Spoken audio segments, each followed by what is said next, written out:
Hey, Realm News fans, it's your host, the Dark Lord. The one who puts the real in Realm and expands your mind one block at a time. Just a quick reminder, if you're enjoying the show, don't forget to follow and subscribe. Your support helps keep Realm News thriving. Share with your friends, leave a like or comment on Spotify or Good Pods, and connect with me on X, Blue Sky, Reddit, or via email at bio.link/realm news. Want even more? Check out my Patreon at the Copper tier for early episodes, bonus content, and exclusive newsletters. Details at bio.link/realm news. Thanks for being part of the adventure. Keep crafting, and I'll catch you on the next episode of Realm News.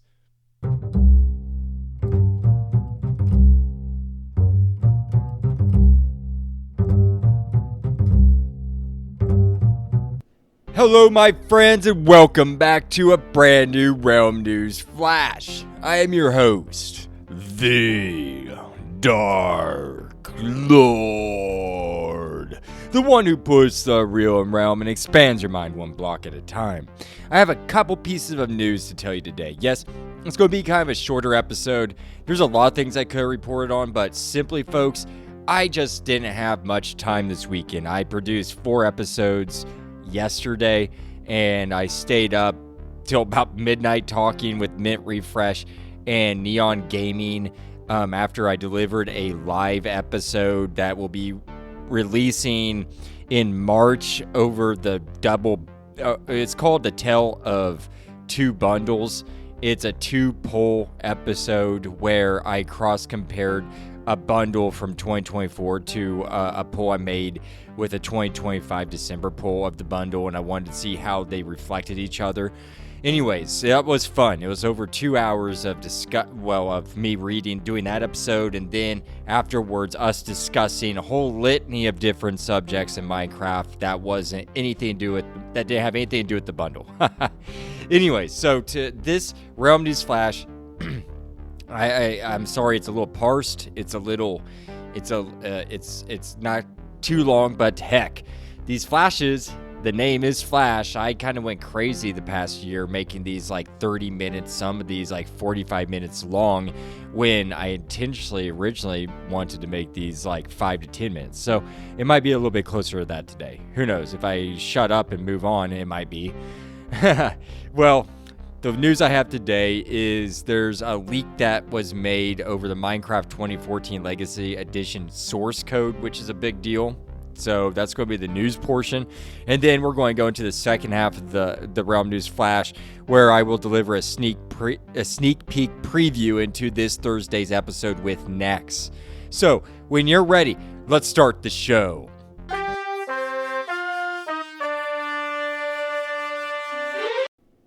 We are in the news portion of the show, and I have right off the bat to announce the leaked source code. A massive archive has surfaced online from 4chan.org titled Minecraft PS3 Edition Source Code, posted by an anonymous user, claiming to contain original C++ source code from the 2014 era console versions of Minecraft. This includes builds targeting Xbox 360, Xbox One, PlayStation 3, PlayStation 4, and notably, an unreleased version of the PlayStation Vita, or Vita. Also, it's just unsurprisingly leaked over into Reddit as well. I want to now read off this Reddit post right off the bat by leading_ordinary5104, who made a post titled Legacy Console Minecraft Source Code from 2014 was leaked on February 28, 2026, saying, quote, downloaded the archive, which has since been taken down, I believe, checked everything. It's surprisingly real and contains the source for the Xbox 360, Xbox One, PS3, PS4, and even an unfinished PS Vita port. Super cool. Currently trying to get a working build, as they also made a buildable Windows version, end quote. This earned 1.6 thousand likes and 134 comments. Allow me to read a few of those comments, 3 to be precise. Quote, I would love an emulator to play with that, end quote. Next one, quote, oh, beep, yeah, bud. Hope I figure out how to do or get that later today, end quote. And, quote, it will help better for reference materials, end quote. Those are just a few of the 134 comments on that one post. Now, let's break down what this means, why it matters, and what you should understand before engaging with anything related to it. Yes, you should know a caveat.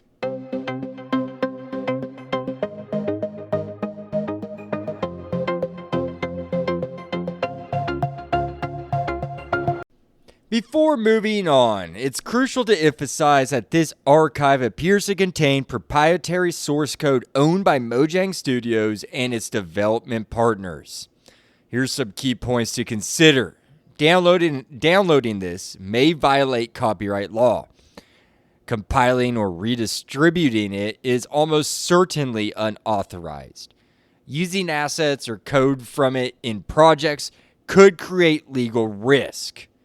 Now, here's my stance on this I want to pass on to you. Don't download, run, or distribute leaked source codes. This discussion focuses strictly on preservation, historical, and technical analysis. Consider this digital archaeology not free software by any means. I'm just reading you the facts here, okay? Also, I want to be clear that I did use AI to help me explain what this source code leak means.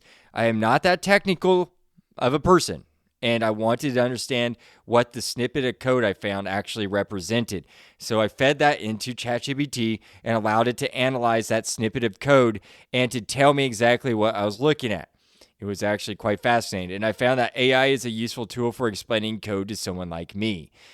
I have said on Realm News is staunchly against using generative AI. However, I have said AI has its uses. So I have said that like 2 years ago. Anyways, don't worry. I fact-checked its explanations to make sure it was all legit. I just wanted to be transparent with you before continuing.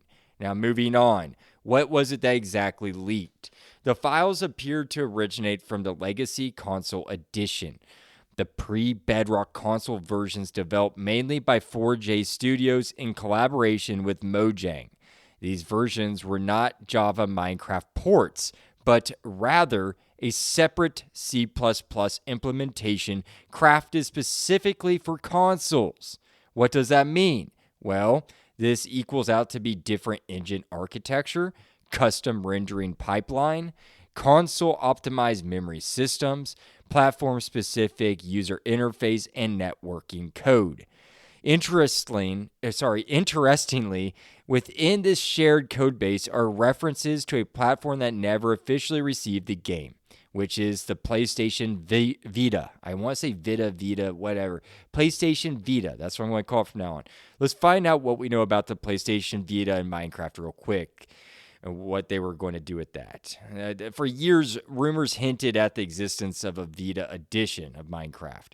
This leak provides the strongest technical evidence yet that development advanced beyond simple experimentation. The Vita's role in the unified console build system was the engine used compile time switches, toggles, determining the hardware for which the game was being built. This structure means, in layman terms, one master code base, multiple platform targets, and features enabled/disabled automatically. The Vita's inclusion alongside major consoles suggests it was considered a legitimate shipping candidate at some point. The Vita presented several technical challenges, though. I want to go ahead and list out to you, and it's pretty technical, but I'm going to go ahead and read them. It has memory limitations. The Vita RAM is 512 megabytes in total. The console editions already pushed limits on Xbox 360 and PS3 at that time. The CPU constraints, open worlds and chunk simulation require intensive background processing. Sony ecosystem timing. By 2014 and 2015, Sony's handheld focus was declining. In summary, the hardware, it would almost handle it, but it wasn't ideal for long-term support. So, yeah, there you go. The code implies that features could be selectively disabled per platform, likely including smaller world sizes, reduced render distances, simplified lighting, limited multiplayer features. This mirrors performance scaling seen in older console editions. Why this leak was historically significant? Well, this is more than just curiosity. It reshapes our understanding of Minecraft's development history.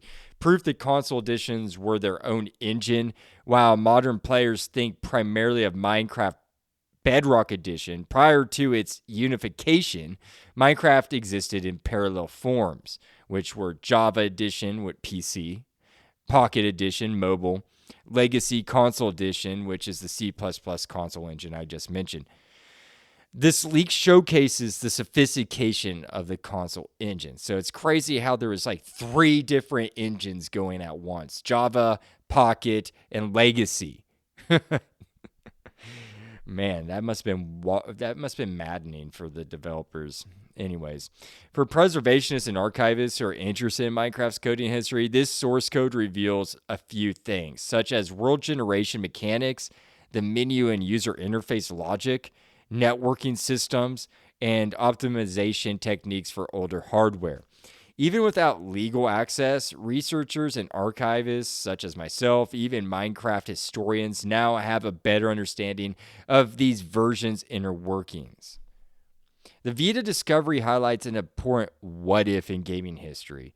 Minecraft nearly became a truly ubiquitous game years earlier than what we had realized. A handheld native console Minecraft in 2014 would have predated the cross-platform vision eventually achieved by Bedrock, which I believe was 2017. In another timeline, the Vita might have been the first portable console Minecraft ecosystem. Wouldn't that have been crazy? Let's go ahead and distinguish between the myths and facts here. This leak does not authorize creating personal console ports, releasing modified versions, and legally extracting assets. However, this little leak does support historical analysis, educational discussion, such as what we're doing right now today on Realm News, engine architecture study, and detailed documentation of legacy console edition behavior. For the Realm News, this enables more accurate reporting and a deeper understanding of Minecraft's evolution. The end. Which, who doesn't love that, right? I need to do a little bit more research. It's a vague overview. There's a lot to read. Actually, I was surprised I didn't see any articles out there. I know Waddles made a video that's great I was watching. But there hasn't been like any PC Gamer articles or anything, any deep dives. So I'm kind of shocked by that, even though this is 24 hours old. This leak sheds light on an industry trend from early 2010s. That's why it's important. The game development often featured multiple parallel engines addressing the same design challenges just differently, and Minecraft wasn't one game internally. It represented several technological interpretations of the same idea, converging only years later in Bedrock. The Vita build is a lost branch of gaming history, which is just fascinating to me. That I wonder what... I forgot. I remember seeing or hearing about the Vita years ago. I don't think there was commercials. Was there? I don't know. Anyways, this this was just not just leak files, but a snapshot from a transitional era, folks. It shows the before full cross-platform play was achieved, before everything was unified, and before Minecraft just was a singular entity, like not those 3 sprawling, not the Pocket, PC.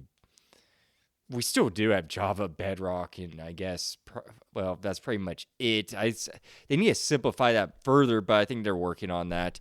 The PlayStation Vita just reminds us of the game history is filled with these almost. It's almost like this. It's just weird reading about this ghost of a I don't know, handheld gaming device, and how it could have been, how it almost was a thing, how it almost achieved something that Bedrock achieved.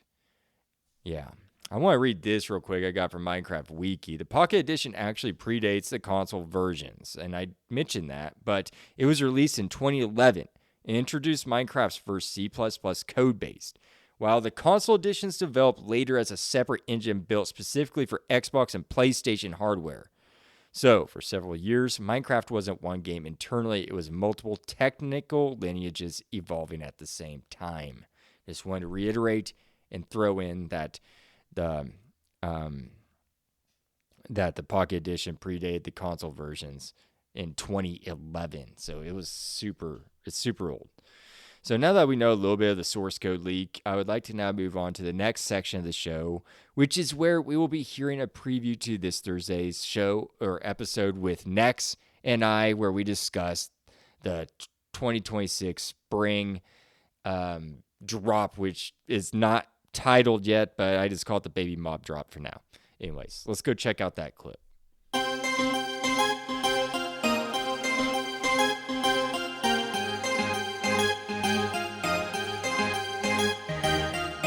This Thursday, I welcome back Nexx on the show to discuss the latest 2026 spring drop that encompasses the baby mobs. You will not want to miss his insights into the matter. With that said, let's play the clip.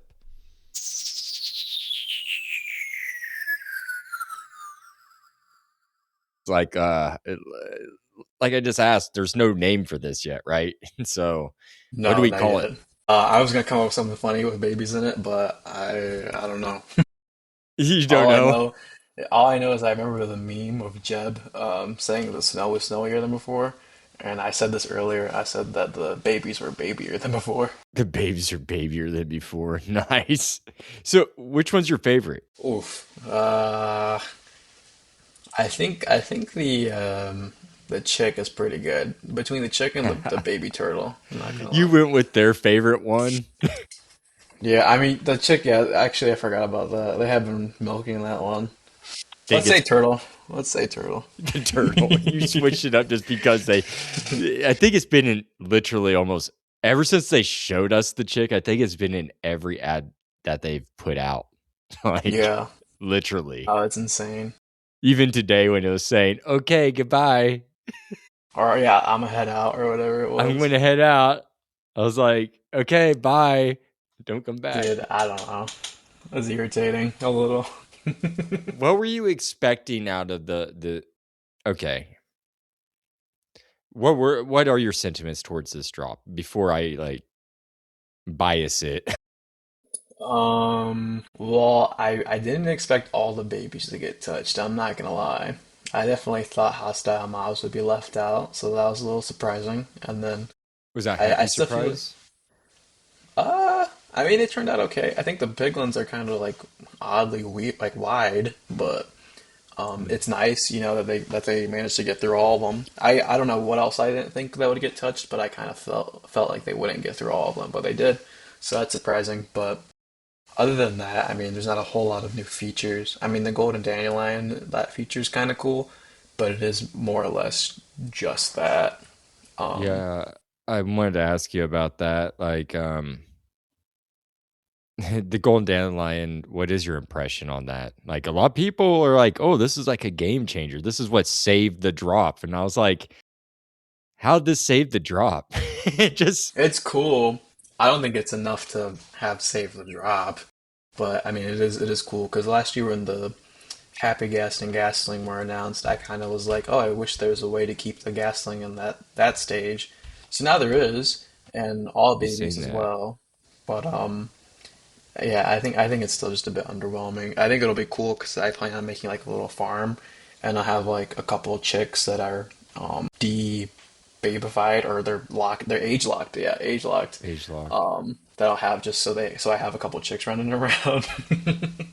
Nice. But yeah, other than that, I think it's it's cool that cool. I think it's cool the Wandering Trader also will be trading it. Well, I mean, has the chance of trading the Golden Dandelion. That's kind of neat. I like how it looks. I don't personally. Um, I'm not going to preserve any babies, like forever babies. Mhm. But I mean, you can stick these in pots, right? I'm Yeah, they can be decorational. okay. Yeah, I'll probably use them for decor, like in my palaces, because they look pretty regal. You know, they look kind of cool. Yeah, I don't think I'll be making yellow dye out of them because they're kind of expensive. that's probably about the worst way to go about it. Yeah. I get. I mean, I guess it makes sense that since it is a flower, they kind of have to give it a dye option, don't they? I think, yeah. And so the suspicious stew too. Do we know what effect it does? Because I think it does the same exact thing as a normal dandelion. I don't know if they ever went back and changed it. okay. Oh, really? Okay. I guess I never reported on that, or maybe I did. And I don't remember, but um, I doubt I'll be making too many suspicious stews out of that too, as well. No, I don't know that I've ever made a suspicious stew. I'm not gonna lie. Oh, really? I've made a Yeah. few of them. I mean, just to test them out, see what they did. I went blind Once. Once. That was fun, running around blind. But yeah, that's cool. So the chick and turtle are your favorites. What's your least favorite baby mob Hmm. design that they created? It's probably the sheep or the llama. I thought the horse looked pretty bad. I don't mind the horse actually. The head Th- is a little wide, but it is the That's same what I width as the thought. head.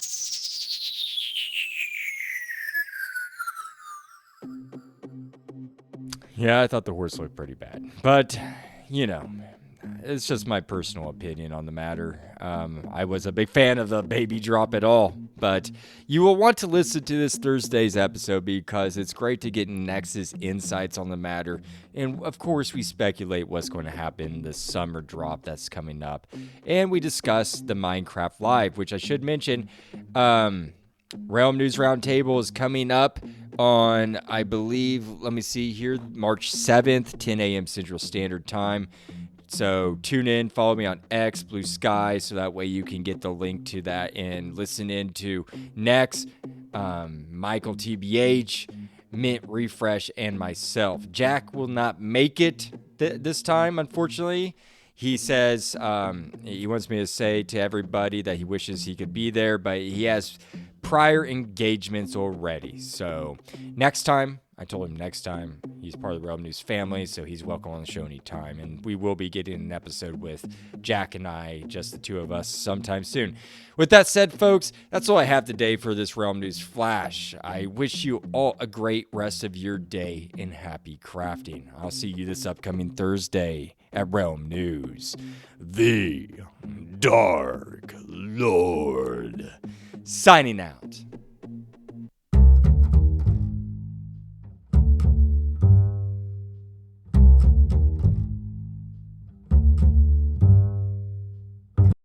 Hey, Realm News fans, it's your host, the Dark Lord, the one who puts the real in Realm and expands your mind one block at a time. I am here to tell you that your support means everything. Spread the word by telling friends, liking, and commenting on Spotify or Good Pods. Find me on X, Blue Sky, Reddit, or via email at bio.link/realm news.